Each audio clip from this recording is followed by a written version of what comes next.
일단 소렌토 하이브리드의 첫 느낌은 승차감이 지난번 디젤보다 좀 더 단단해진 것 같은데 이 부분이 제일 크고요. 그래서 이 부분은 향후에 디젤 시승차를 받아가지고 직접 다시 한번 비교를 해보도록 하겠습니다.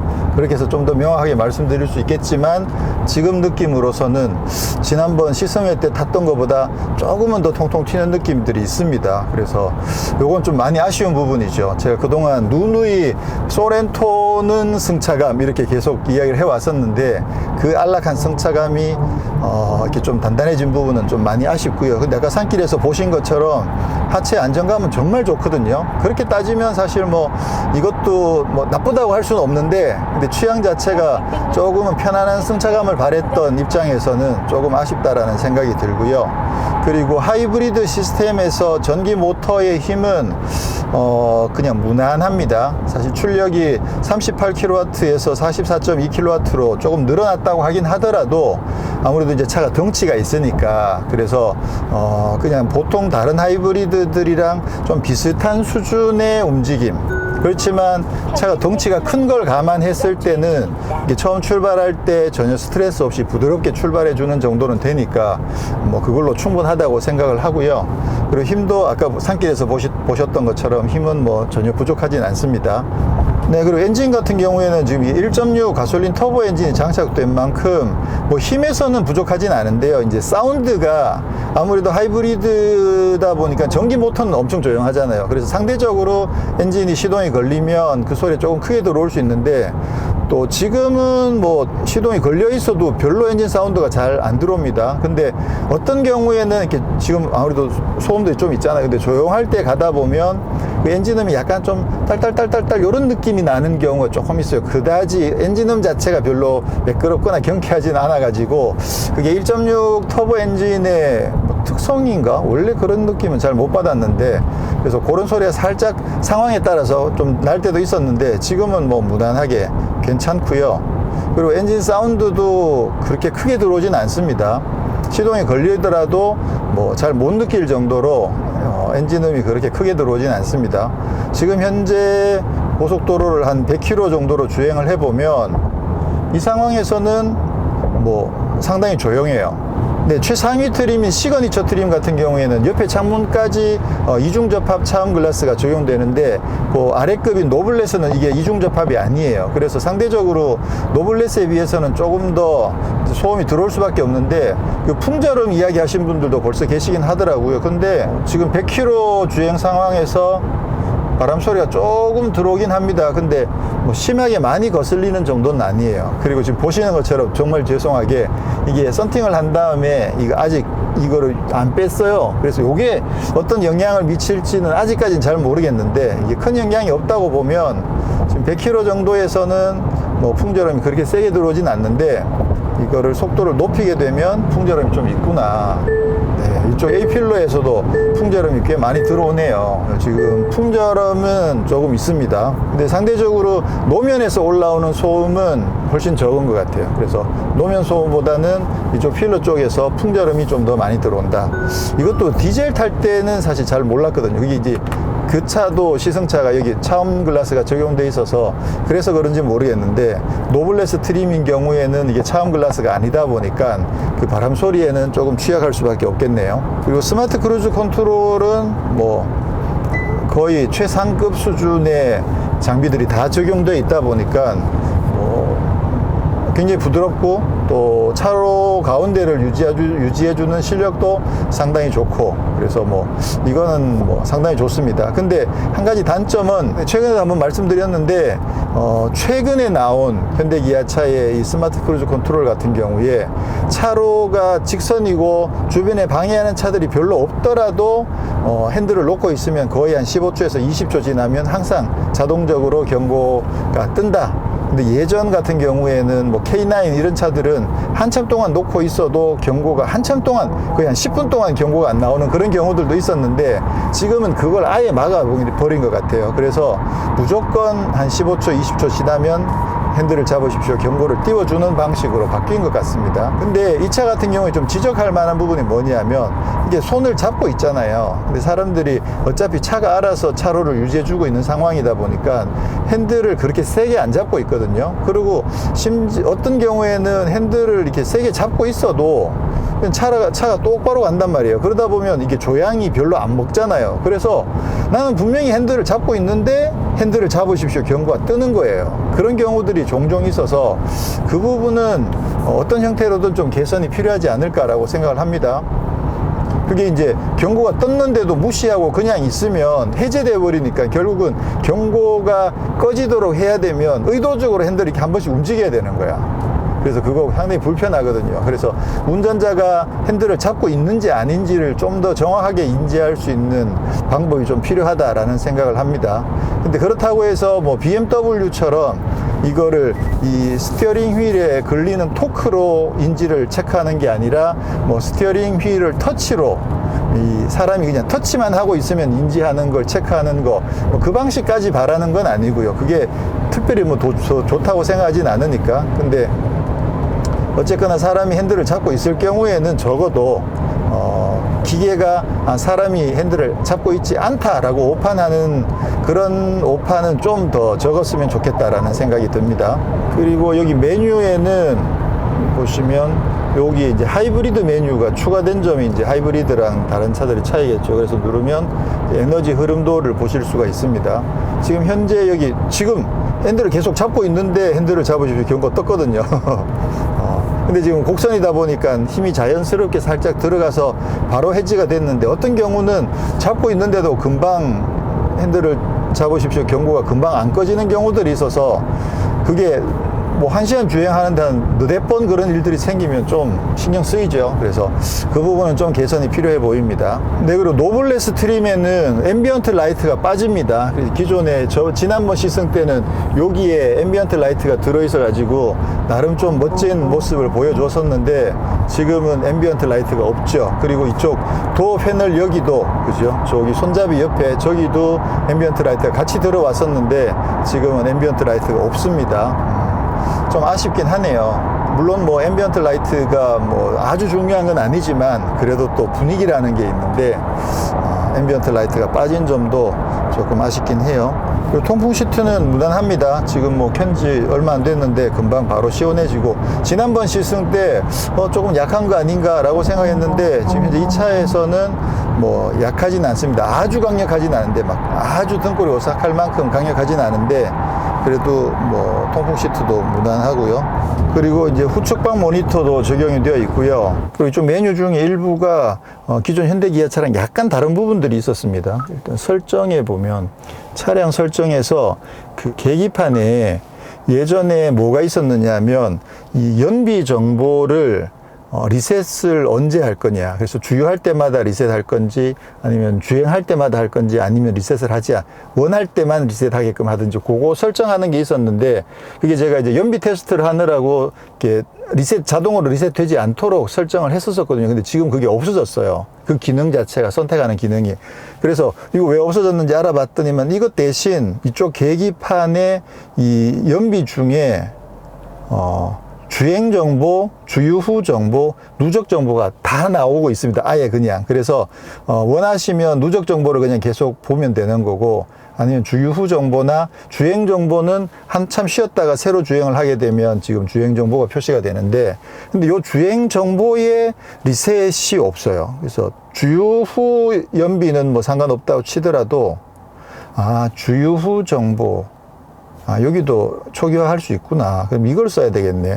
이거보다는 주행 정보에 초기화가 있으면 좋을 것 같은데 주유 후 정보에는 초기화가 있고 누적 정보도 초기화가 있거든요. 그래서 누적 정보는 오랜 기간 동안 연비를 체크할 때 하고 그 다음에 잠깐 여기서 저기까지 한번 연비를 측정해 볼까? 그럴 경우에는 이 주행 정보에서 리셋을 해가지고 측정하면 좋을 것 같은데 그거는 주유 후 정보를 리셋해서 써야 되겠네요. 물론 그 사이에 주유를 안 한다는 조건으로 해야겠죠. 그리고 이게 여기에 표시되는 이 정보의 종류를 선택을 하실 수가 있어요. 컨텐츠 구성이라고 있거든요. 여기서 이게 OK를 길게 눌러 가지고 기본적으로 마련되어 있는 메뉴들이 있는데 이 메뉴를 계기판에 표시할 건지 안 할 건지를 위에 체크할 수 있게 되어 있거든요. 그래서 이 체크를 하나 빼버리면 요 화면은 그 계기판에서 계속 나오질 않는 거죠. 그래서 뭐 기왕이면 뭐 다 넣어놔도 상관없을 것 같더라고요. 그리고 또 하나는 설정 중에 헤드업 디스플레이가 사용이 있고 영상 조정이 있죠. 영상 조정이 높이, 회전, 밝기만 있거든요. 근데 예전에는 영상 조정에서 글자 크기 그리고 속도, 글자 색깔 이런 것도 조정하는 기능이 있었는데 지금은 그거는 빠졌어요. 그래서 표시 정보는 뭐 어떤 내용들을 표시할 건가 요거는 뭐 다 나와 있긴 합니다만 예전에 영상 조정에서 글자 크기, 색깔이 있었는데 그거는 지금 빠졌네요. 그 외에는 아직까지 발견한 건 없는데 나중에 더 발견하게 되면 또 말씀드리기로 하고, 자 그러면 스포츠 모드에서 EV 모드에서 스포츠 모드인데도 스포츠 모드를 넣어도 시동이 바로 걸리진 않는군요. 그렇군요. 어쨌건 자 스포츠 모드에서 급가속을 한번 새 차 가지고 지금 200km 밖에 안 탔는데 새 차 가지고 막 급가속을 하고 한번 해보도록 하겠습니다. 하나 둘 셋.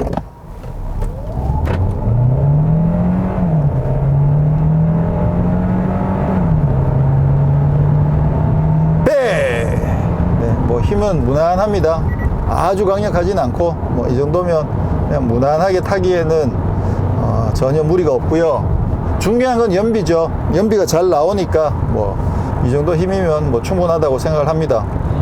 지금 승차감이 약간 통통 튀는 느낌이 있다고 했는데 사실 타이어 공기압도 체크를 해봤거든요. 그래서 지금 여기 추천하고 있는 적정 공기압은 35psi를 넣으라고 되어 있는데 지금 현재 38psi로 표시가 되고 있어요. 그래서 아마 타이어 공기압이 조금 더 높게 들어가 있어서 조금 더 통통 튀는 느낌이 있을 수도 있습니다.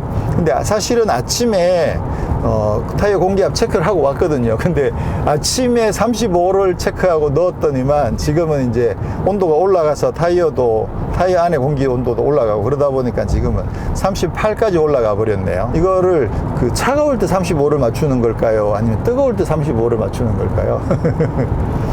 타이어 공기압을 승차감을 위해서 조금 더 빼보도록 하겠습니다. 다음에 조금 더 빼가지고 좀 더 나아지는지도 한번 살펴볼게요. 지금은 이제 뭐 현대기아차에 적용된 이 스마트 크루즈 컨트롤, 그 다음에 LFA 이런 기능들이 지금 나름 이제 세팅이 다 돼 있죠. 근데 제가 타고 있는 K7만 하더라도 HDA가 적용돼 있지만 그게 좀 약간은 예전 버전이거든요. 그래서 그 차 같은 경우에는 고속도로에서는 저속으로 내려가더라도 스티어링 어시스트가 다 작동이 되는데요. 일반 도로에서는 60km가 넘어가지 않으면 이 스티어링 어시스트가 안 먹거든요. 그래서 일반 도로에서 조금 이렇게 긴장을 해야 되는 그런 경우들이 있는데 지금 현재 나오고 있는 시스템들은 일반 도로에서도 60km 이하 저속에서도 이 스티어링 어시스트가 먹기 때문에 그 점도 사실 상당히 마음에 드는 부분이죠. 지금 뭐 막 좀 급가속도 하고 막 그렇게 했는데 현재 연비가 14.6이네요. 이야. 네, 물론 이제 앞으로 제대로 좀 세팅을 해가지고 좀 롱텀 연비 체크를 하긴 하겠지만 지금 현재 어제 오늘 탄 거 200km 정도 탔는데 이것만 봤을 때 연비는 상당히 잘 나올 것 같아요. 복합 연비보다는 확실히 더 잘 나올 수 있다. 근데 이제 그거죠. 이렇게 덩치 큰 소렌토, 덩치 큰 SUV인데 연비가 한 15 정도 나오고 그러면서 4륜이고 그러면 사실 상당히 매력 있죠. 제가 기대했던 부분이 사실 그거거든요. 그래서 4륜 구동 SUV를 타는데 조용하고 연비 좋고 그게 이 차의 메인 컨셉이거든요. 근데 그 부분은 충분히 만족할 만하다는 생각이 듭니다. 근데 그리고 이 차는 제가 4륜 구동을 선택해서 넣었거든요. 그래서 이쪽에 있는 이 버튼을 위에 한번 드라이브 모드 버튼을 위에서 누르면 4륜 구동 터레인 모드로 바뀌거든요. 그러면 스노우 모드, 머드 모드, 샌드 모드 이렇게 선택을 할 수 있는데 여기 그림 진짜 멋있죠. 이 그림 진짜 예쁘게 잘 해놓은 것 같아요. 그리고 한 번 더 누르면 이제 일반 드라이브 모드, 에코, 스포츠, 스마트 이렇게 바뀌는데요. 제가 이 4륜 구동을 넣은 이유가 댓글로 질문하신 분이 계셨어요. 4륜 구동을 굳이 넣은 이유가 뭐냐. 사실 우리나라에서 SUV라고 하더라도 4륜 구동 선택 안 하신 차들이 상당히 많죠. 그래서 그냥 어차피 도심에서만 많이 차를 운행하니까 굳이 사륜구동 아니어도 된다.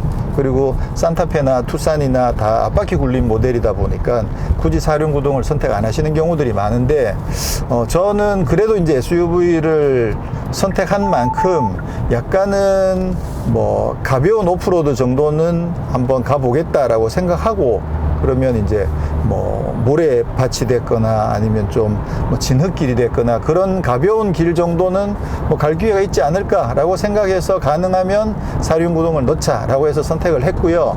근데 사실 SUV를 선택하시는 분들이 다들 고민하실 거 아니에요. 사륜구동을 넣어야 되나 말아야 되나. 넣고는 싶은데 무게가 더 나가고 평소에 연비가 나쁘고 그러니까 사실 좀 부담을 가질 수밖에 없는데, 근데 지금 이 소렌토 하이브리드 같은 경우는 기본적으로 연비가 워낙 좋죠. 물론 사륜구동을 안 넣으면 지금보다 연비가 평소에 1km 정도 더 갈 수 있는 그런 연비가 나오긴 합니다만, 그래도 그 어차피 연비가 13, 14, 15 이 정도 되니까 한 1km 정도 연비를 손해 보더라도 사륜구동을 넣겠다 이렇게 선택을 할 수 있는 거죠. 그래서 SUV면 사륜구동을 넣으면 좋은데 연비 때문에 부담스러웠던 부분을 소렌토는 하이브리드가 연비를 많이 좋게 만들어 주니까 조금 연비에서 손해를 보더라도 용기를 내서 저는 사륜구동을 선택을 했습니다. 그래서 가능하면 가족들이랑 좀 캠핑 이런 거 다닐 때 저기 들어갈 수 있을까? 그렇게 싶은 부분도 바로 부담 없이 들어갈 수가 있겠죠. 그리고 또 하나 제가 선택하지 않은 게 있는데, 그게 이제 스마트폰 무선 충전 그 패키지 선택을 안 했거든요. 스마트 키하고 묶여 있는 스마트폰 무선 충전하는 거를 선택을 안 했다. 이거 무선 충전 되는 스마트폰이거든요. 근데 왜 안 했지? 요즘 웬만하면 다 스마트폰 무선 충전 그거 엄청 편해요, 좋아요 이렇게들 이야기 하실 텐데, 제가 선택을 안 한 이유는 제가 지금 크렐 오디오를 선택을 했거든요. 근데 사실 제가 K7도 이렇게 타고 다녀보면 평상시에 차에서 음악을 되게 자주 듣는 편이다 보니까 대부분 음악 들을 때는 케이블을 연결해서 들어요. 케이블을 연결해서 듣는 것과 블루투스로 연결해서 듣는 것의 음질 차이가 꽤 나거든요. 그러다 보니까 차에 타면 웬만하면 그냥 케이블에 연결해서 음악을 듣는 게 습관이 되어 있다 보니까 이 스마트폰 무선 충전을 거의 쓰질 않는 거예요. 그래서 이게 굳이 스마트폰 무선 충전이 없어도 되겠구나. 그래서 이번에 차를 선택할 때 스마트폰 무선 충전을 빼버리고 지금도 이제 케이블로 연결을 해놨죠. 자, 그러면 크렐 오디오가 적용되어 있으니까 한번 음악을 들어볼게요. 별이 등실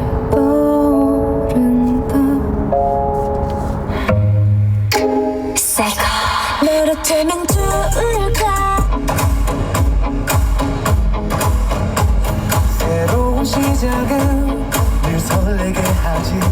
Did a full 180 crazy thinking about the way. 네, 오디오는 지금 잠깐 들어봤는데요. 사실은 이제 좀 테스트를 좀 했습니다. 궁금해가지고 오면서 계속 여러 가지로 세팅도 바꿔봤는데 지금 현재 세팅을 살짝 바꿔놓은 상황입니다. 지금 음향 효과는 일반 모드를 선택했어요. 내추럴이랑 콘서트로 가니까 음이 좀 많이 왜곡이 돼요. 그래서 이거 조금, 이게 콘서트 하면 서라운드가 좀 더 많이 강화가 되거든요. 근데 음이 좀 많이 왜곡이 되는 상황에서 콘서트 상태에서 그 오디오 이퀄라이저를 굉장히 다양하게 좀 조절을 해 봤는데 아주 딱 마음에 드는 세팅을 찾기가 조금 힘들더라고요. 그런 반면에 오히려, 내추럴도 그렇고 오히려 일반 모드가, 훨씬 더 비교적 안정적인 그런 사운드를 주고 있어가지고 그냥 일반 모드로 세팅을 했고, 이퀄라이저는 저음을 조금 올리고 중음을 조금 내리고 고음도 조금 내리고, 그래서 마이너스 1, 마이너스 3, 플러스 2 이렇게 지금 세팅을 했는데 일단 뭐 제 취향에는 요 정도가 괜찮은 것 같아요. 그래서 제 취향에 맞는 음색은 나름 찾았고요. 근데 지금 여기에 그 스피커 12개짜리 크렐 오디오 시스템이 적용되어 있는데, 지금 제가 타고 있는 K7에도 12개짜리 스피커에 크렐 오디오가 적용되어 있거든요. 근데 K7께 더 좋아요. 지난번에 이 차 디젤 시승할 때 그때 오디오 들어보면서 좋긴 한데 좋은 것 같은데 K7보다 조금 못한 것 같다라고 살짝 고민을 했었었는데 지금 확인해 보니까 확실히 K7보다 조금 떨어지는 게 일단 그 출력 자체가 좀 더 낮아요. 그래서 볼륨을 한 3분의 2 정도 올렸을 때 똑같은 곡을 재생을 해보면 음량이나 타격감이 K7 쪽이 좀 더 커요. 그래서 출력 자체도 조금 더 낮아졌다라는 생각이 들고, 아마 각각 스피커 자체가 개수는 똑같지만 이게 장착되어 있는 스피커 자체가 스펙이 조금씩 다를 것 같다는 생각을 하게 되거든요. 그래서 지금으로 봤을 때는 이 소렌토에 적용된 크렐 오디오는 K7급보다는 약간 아랫급, 제가 봤을 때는 K5에 적용된 거랑 같은 급의 크렐 오디오가 적용된 것 같다라는 생각을 합니다. 자, 요거 심증을 이제 물증으로 바꿔보면 K7은 크렐 오디오 선택하면 70만 원이에요. 근데 K5는 크렐 오디오 선택하면 65만 원이거든요. 그러니까 10만 원어치 차이가 나는 거죠. 그 10만 원 차이 날 거면 그냥 K7 거 넣어주지. 자, 그러면 이 소렌토가 K5급이냐 아니면 K7급이냐라고 고민을 해야 되는 거예요. 이게 진짜 애매해지는 거죠. 예전에는 원래 처음부터 그 구상이 되기는 소렌토는 K5급이 맞습니다. 뭐냐면 K5, 소나타, 산타페, 소렌토가 나름 같은 플랫폼에 묶여 있는 거죠. 그리고 아반떼랑 투싼이 같은 급으로 묶여 있는 거거든요. 근데 굳이 나누자면 급은 똑같지만 이게 SUV로 바뀌면서 가격 자체가 한 등급 위로 올라가 버리다 보니까 가격대로 따지면 이게 이제 그랜저급이지만, 근데 차체 그 처음에 휠베이스를 비롯한, 휠베이스 똑같진 않지만 어떤 기본적인 플랫폼 구성이 얘는 소나타랑 K5급이라고 보는 게 맞다라는 거죠. 근데 좀 속상하네. 그래서 아마 오디오도 K5랑 같은 급으로 넣은 게 아닌가 이렇게 추측을 하게 되는데, 진짜 좀 아쉽네요. 내가 오디오 좋아하는 줄 알면서 이 소렌토에다가 10만 원 더 비싸더라도 그냥 K5급으로 넣어주지. 물론 이 공간이 다릅니다. 세단하고 SUV는 공간 자체가 다르기 때문에 거기에서 오는 차이도 분명히 있을 수 있는데, 근데 제가 봤을 때는 일단 스펙 자체가 조금 차이가 나는 것 같고요. 그리고 지금 소렌토 하이브리드에는 정확하게는 크렐 오디오를 선택하면 65만 원인데, 요거는 크렐 오디오 더하기 후석 대화 모드 요거 있거든요. 요거까지 기능 합쳐가지고 65만 원이에요. 그러니까 크렐 오디오는 K5랑 똑같은 60만 원이고 후석 대환 모드가 5만 원이다. 이렇게 그냥 혼자 생각을 해보는 거죠. 네, 그래서 오디오를 한마디로 정리하면 조금 아쉽지만 본인의 취향에 맞는 음색이라든가 세팅을 잘만 찾으시면 그래도 무난하게 없는 것보다는 좋은 그런 오디오를 감상하실 수가 있습니다. 네, 그리고 계기판은 이게 디지털 계기판인데요. 12.3인치. 근데 해상도가 상당히 좋습니다. 그리고 드라이브 모드에 따라서 계기판 모양이 바뀌죠. 지난번 디젤 때 보셨던 것처럼 이게 막 변하는 게 막 특히 스포츠 모드로 바뀔 때 꼭 트랜스포머처럼 이렇게 바뀌는 거 상당히 멋지고요. 그런 반면에 지난번 이제 디젤이랑 차이가 나는 부분은 계기판 오른쪽 게이지가 회전계가 아니고 에너지 게이지인 거죠. 그래서 차지, 에코, 파워 그 구간을 나누어 가지고 지금 현재 이 차가 충전을 하고 있는지 에코 구간에서 주행을 하는지 그런 부분들을 보여주는 게이지로 바뀌어 있어서 요거는 스포츠 모드가 되더라도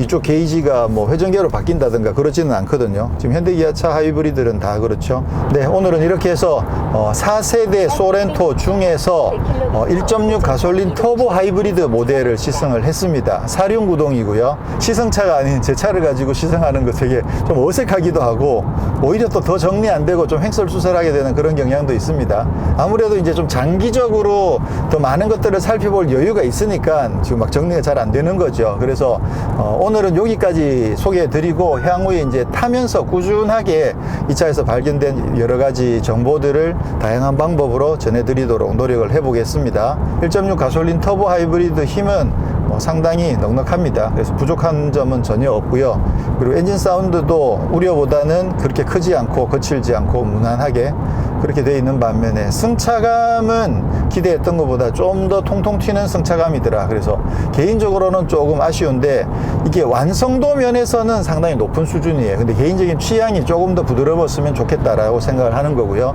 의외로 산길에서 하체가 정말 쫀득쫀득하게 롤을 잘 억제해주고 산길을 잘 달려주는 모습에서 사실 좀 살짝 놀랬고요. 크렐 오디오는 평소에 타고 있는 K7보다 조금 아쉬워가지고 연비를 생각하면 이 차를 좀 더 많이 타야 되는데 또 가끔 오디오를 들어야겠다라고 생각할 때는 또 K7을 타야 되는 그런 상황이 될 수도 있을 것 같네요. 자, 그럼 저는 다음에 이 차에 대해서 더 많은 정보들을 잘 찾아서 전달해 드리도록 하기로 하고 오늘 여기서 마치도록 하겠습니다. 고맙습니다.